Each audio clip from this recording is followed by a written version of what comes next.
प्रेम अमीय मंदर विरह भरत पयोधि गंभीर मति प्रगटे सुर साधु हित कृपा सिंधु रघुवीर। प्रभु की कृपा से राघव जन कल्याण समिति के सौजन्य से हमारे अत्यंत आत्मीय भैया श्री संजय माकवे जी के सत्संकल्प और सत प्रयास से आहूत इस दिव्य अनुष्ठान में राम कथा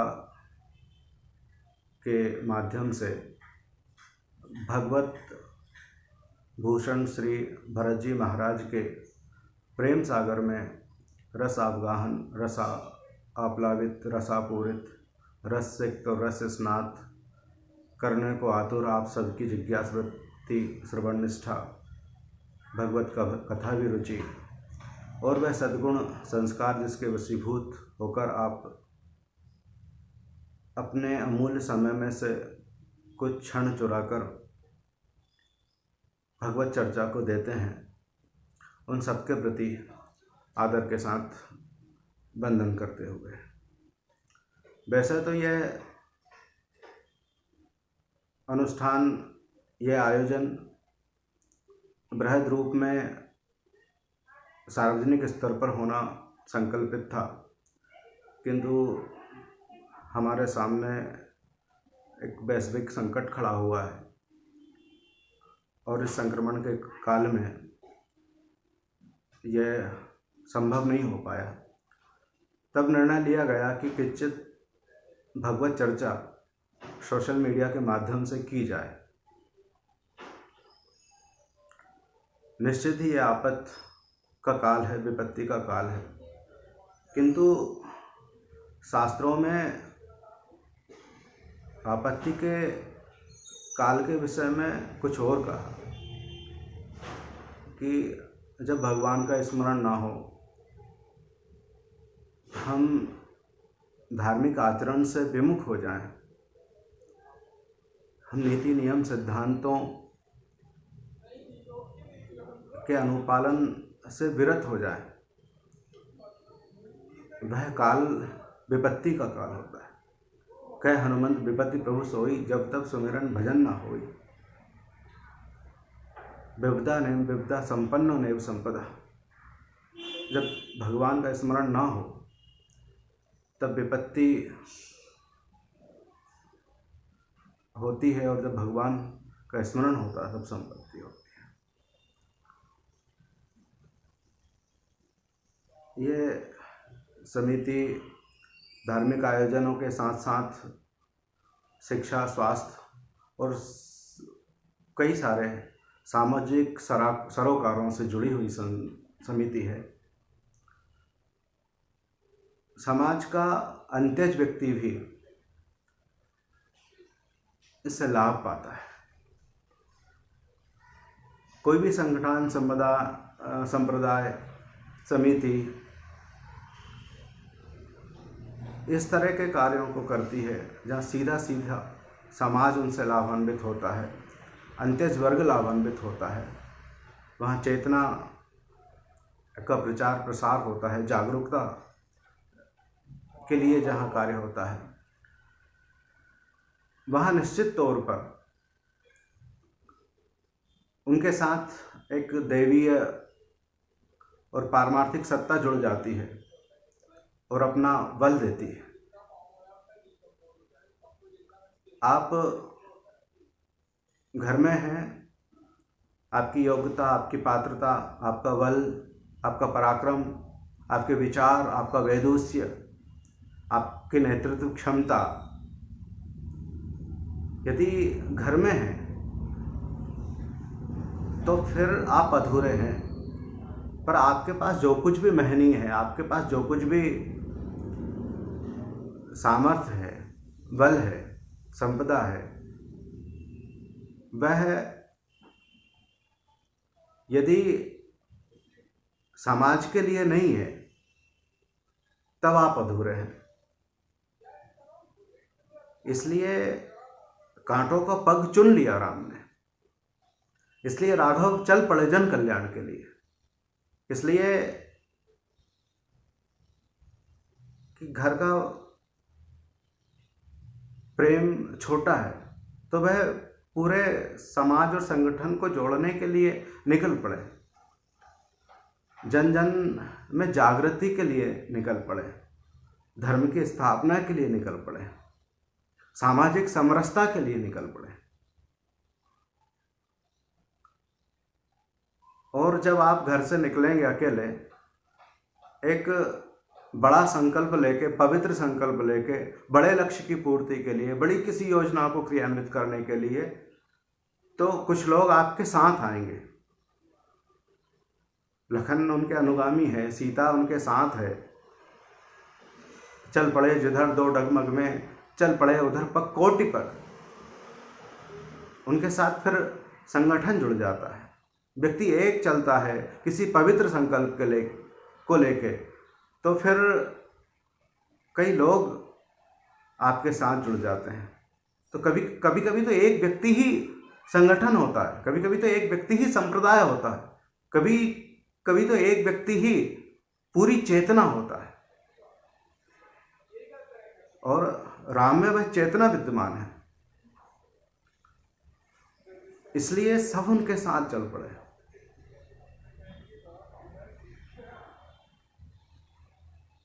किसी बड़े लक्ष्य की पूर्ति के लिए हमें तात्कालिक सुख को त्यागना पड़ता है। इसलिए भरत सुख के अन्वेषी नहीं है। हमें यहाँ भरत की चर्चा करना है। वह सुख के किसी भी क्षेत्र को प्राप्त, सुख को किसी भी उपादान को प्राप्त नहीं करना चाहते। अर्थ न धर्म न काम रुचि गति न चहु निर्वाण। वह न तो अर्थ चाहते न धर्म चाहते हैं, न किसी कामनाओं में कोई रुचि है। इससे आगे बढ़कर वे किसी पारमार्थिक, किसी पारलौकिक मुक्ति की भी आकांक्षा नहीं करते। वह जो भरत का भगवान के प्रति जाना है, वह केवल अपनी पीड़ा, अपने दो टूक होते हुए हृदय और उस पीड़ा को सांत्वना देने के लिए है। वह किंचित भगवान के चरणों में बैठकर रो लेना चाहता है। बाकी भरत की आकांक्षा सुख प्राप्ति की नहीं है। कई अर्थों में मुझे गोपिकाएं श्रेष्ठ इसलिए दिखती है कि वह विरहाकांक्षणी है। राधा श्रेष्ठ इसलिए कि वह विरहाकांक्षणी है। वह विरह में ही अपने सुख की तलाश करती है। वह पीड़ा में ही अपनी हृदय की वेदना को संतप्त करना चाहती है। कुछ पीड़ाओं को छू देने वाले महादेवी के गीत एक प्रकार से धरोहर है हमारी, लेकिन वह भी पीड़ाओं में सुख का अन्वेषण करती हुई पंक्तियां हैं उसकी। और प्रेम में अनुशासन है, प्रेम में नियम है। प्रेम में अनुशासन ना रहे, नियम ना रहे, टूट जाए, ये तो होता ही है, पर यह आवश्यक नियम नहीं है कि प्रेम में अनुशासन ना रहे। इसलिए मथुरा कोई ज़्यादा दूर नहीं है। वो मथुरा की प्रत्येक अमात्य पत्नियों से परिचित थी, परिचारिकाओं से गहरा तादात्म्य था उनका, लेकिन वह कभी कन्हैया से मिलने गई नहीं। वह विरह में व्यथित होके आंसू बहाती रही, लेकिन वह कन्हैया से मिलने के लिए कोई आकांक्षित नहीं रही, क्योंकि सुख की अन्वेषणी वह नहीं है, वह तो विरहाकांक्षणी है। सीता इन अर्थों में संयोगाकांक्षणी है, लेकिन राधा विरहाकांक्षणी है।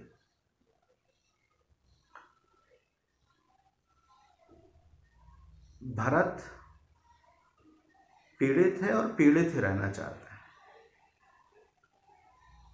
बिनु देखे रघुनाथ पद जिए की चरणी न जाए। वो तो जलन को शांत करने के लिए जा रहे हैं और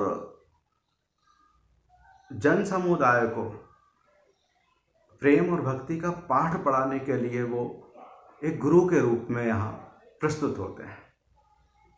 कि पिछली बार तो भगवान छल करके और हमें छोड़कर चले गए थे और हम लौट कर आए गए थे, पर इस बार तो वह चुनौती देना चाहते हैं नटनागर को कि हम भरत के प्रेम के सहारे आपसे मिल सकते हैं, और अब मिलने से रोक सको तो रोक लो। वहां छुड़ात जात है दीन जान के मोह, हृदय छुड़ाकर जाइयो मर्द बदूंगो तो प्रेम से पूरित हृदय तो अनंत कोटि ब्रह्मांड अधीश्वर को चुनौती देता है, और वह प्रेम से पिघलता है, वह रीझता है प्रेम से। इसलिए भरत के प्रेम के सहारे वह पाने के लिए दौड़ पड़े। वह अनंत कोटि ब्रह्मांड अधीश्वर होगा, वह कण कण में व्याप्त सत्ता का कोई सगुण साकार रूप होगा, पर वह चुल्लू भर छाछ पर नाचने के लिए बाध्य हो जाता है। यह प्रेम के कारण है। और 3 पालकियां सजाई गई, अश्व सजाए गए, चतुरंगणी सेना सजाई गई। सुमित्रा और कौशल्या पालकी में बैठी, लेकिन वह एक तो द्वार बंद करके बैठी है। उसने कहा कि अब 14 वर्ष के बाद ही ये द्वार खुलेंगे। वह आत्मग्लानि से और पश्चाताप से गलित हो रही है कि हाय क्या अपराध मुझसे हो गए। और अब चाहे चमगादड़ आए, अब चाहे भूत बंगला हो जाए ये घर, अब इस कक्ष से मैं निकलूंगी नहीं। लेकिन कौशल्या ने द्वार थपथपाया था और कहा था, ओ राम की माँ, पूरे समय तेरी चलती रही, राज सिंहासन पर तू सुशोभित हुई, राजकोष तेरे हाथ में था, परिचारिकाएं और परिचारक तेरे अनुगत थे। आज मैं ज्येष्ठा हूँ, मैं बड़ी हूँ, तुझे आदेश देती हूँ कि कपाट खोल। और जैसे ही कहा था कौशल्या ने, राम की माँ, कपाट खुल गए थे। कौशल्या ने हृदय से लगाया, लेकिन उससे पहले तो वे चरणों में गिर पड़ी थी। किसी से भूल हो जाए तो उसे गले से लगा लीजिए, किसी से भूल हो जाए तो उसके अपराध विसार दीजिए। उन क्षणों में जब वो प्रायश्चित करने को आतुर हो, उन क्षणों में जब वो आत्मग्लानि से ग्रसित हो, उन क्षणों में जब वो पश्चाताप की ज्वाला से जल रहा हो, उन क्षणों में वो गिड़गड़ाकर क्षमा मांगने के लिए प्रस्तुत हो। और कौशल्या ने गले लगाकर, हाथ पकड़कर पालकी में बिठा दिया था। भरत जी ने सोचा कि भरत जाई घर कीन विचारूं, नगर बाज गज भवन भंडारू, संपत्ति सब रघुपति के आई, जो बिनु जतन चलऊं भल नाही, जो बिनु जतन चलऊं तजिन ताहि। अब भरत रागी है या त्यागी, यहाँ ये प्रश्न होता है। पहली बार के कुछ नागरिक इस संपत्ति को जला देने की बात करते हैं। जरूर जो संपत्ति सदन सुख, सुहृद मात पितु भाई, कि ये संपत्ति जला दें। अब भगवान के पास ही जो जाना है, वहीं रहना है, वहीं जीवन यापन करना है और उनसे ही मिलना है, तो फिर ये संपत्ति की चिंता क्यों? ये प्रश्न प्राय पूछा जाता है। पहली प्रकार के नागरिक वे हैं जिनका राम में स्नेह होते हुए भी संपत्ति के प्रति राग है, और एक प्रकार के भावुक जिन्हें राम प्रेम में सब कुछ त्यागने के लिए वह प्रस्तुत हैं, और वो संपत्ति को जला देने का भावोन्माद है। पर भरत राग और त्याग से कहीं ऊपर है। उन्होंने भी भवन में लौटकर सेवा धर्म में रक्षकों को नियुक्त किया। क्या भरत में भी घर के प्रति मोह था? भरत वैसे राग और त्याग दोनों को स्वीकार करके भी उससे पृथक है। जो लोग अपने घर को अपना मानते थे, उन्हें उनके घर की रक्षा की चिंता थी, और जो लोग जला देने के भावोन्माद रखते थे, उन्हें भी घर के स्वामित्व की स्वीकृति थी, मैं की स्वीकृति थी। मैं के रहते हुए राग में भी भय है और त्याग में भी भय है। त्याग भी अहंकारित होकर पतन का कारण बन जाता है। यहाँ तो ना राग है ना त्याग है। धर्म धुरंधर भरत ने सोचा होगा कि मुझे ना वस्तुओं को लेने का अधिकार है, ना वस्तुओं को नष्ट करने का। सब संपत्ति रघुपति के आई। तो इतने बड़े राज्य के त्याग के पश्चात वे स्व की दृष्टि में त्यागी नहीं है। त्याग के लिए स्वामित्व की स्वीकृति होना आवश्यक है। दो महात्मा थे, दोनों मित्र थे, जिसमें से एक का ये संकल्प था कि कोई उनके पैर ना छुए। दूसरे मित्र उनके साथ थे। एक मंच पर इकट्ठे हुए, वहाँ घोषणा करवाई जाती थी कि ये महात्मा जी के कोई पैर ना छुए। तो दूसरे महात्मा अपनी तरफ से कहते हैं जिसको छूना हो यहाँ छू ले।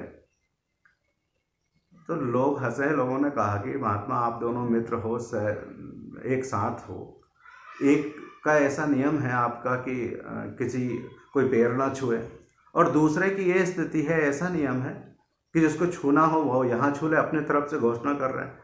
तो वो महात्मा ने कहा इनके पैर है इसलिए वो नहीं छूने देते। यहाँ तो सब कुछ परमात्मा का है, तो चरण ही क्या अपने रह गए, खूब मजे से छू। तो भरत का चरित्र किसी भी तरह की पतन की आशंकाओं से रहित है। वह त्याग और राग दोनों से ऊपर है। त्याग के नाम पर जो कुछ भी समाज में दिखाई दे रहा है, उसमें त्याग या धर्म है या नहीं, इस बात पर हम विचार ही नहीं करते। मैं एक छोटी सी घटना आपको सुनाऊं कि एक समय एक महात्मा जी थे। हम अपने गुरुजी के साथ कहीं भोजन के निमंत्रण में गए, और वहाँ उनका एक ऐसा नियम था कि वो पैसा नहीं छूते थे। तो जब भोजन समाप्त हुआ, भोजन के बाद दक्षिणा दी गई, और दक्षिणा देने के लिए जो गृह स्वामी आगे आया, तो उन्होंने कहा ना ना ना, पैसा दूर दूर दूर दूर, ये पैसा हम नहीं छूते, ये धन हम नहीं छूते। तो वो जाने लगे। तो उन्होंने कहा कहाँ जा रहे हो? तो पैसा लाओ इधर वापस। उनका आप छूते नहीं, इस कपड़ा लिया कि इसमें बांध दो। हमारे गुरुजी ने कहा कि वो छूते नहीं, वो बांधते हैं। तो उन्हें बुरा लगा, क्या क्या क्या मतलब बांधते हैं? तो उन्होंने कहा महाराज, जब आपको पैसा बांधना ही है तो इस वस्त्र की जगह ये शरीर के वस्त्र में ही बांध लो। ये भी तो बड़े वस्त्र ही है। पांसांसि जीर्णानि यथा विहाय नवानि गृह्णानि नरोपराणि। इस वस्त्र की जगह इस वस्त्र में बांधने में क्या हर्ज है? तो त्याग भी कभी कभी पतन का कारक बन जाता है। त्याग के लिए भी विवेक की आवश्यकता होती है कि हम अपने ही वस्तुओं का त्याग कर सकते हैं, और यहाँ अपना कुछ है नहीं। सब संपत्ति रघुपति के आही, संपत्ति रघुपति के आही।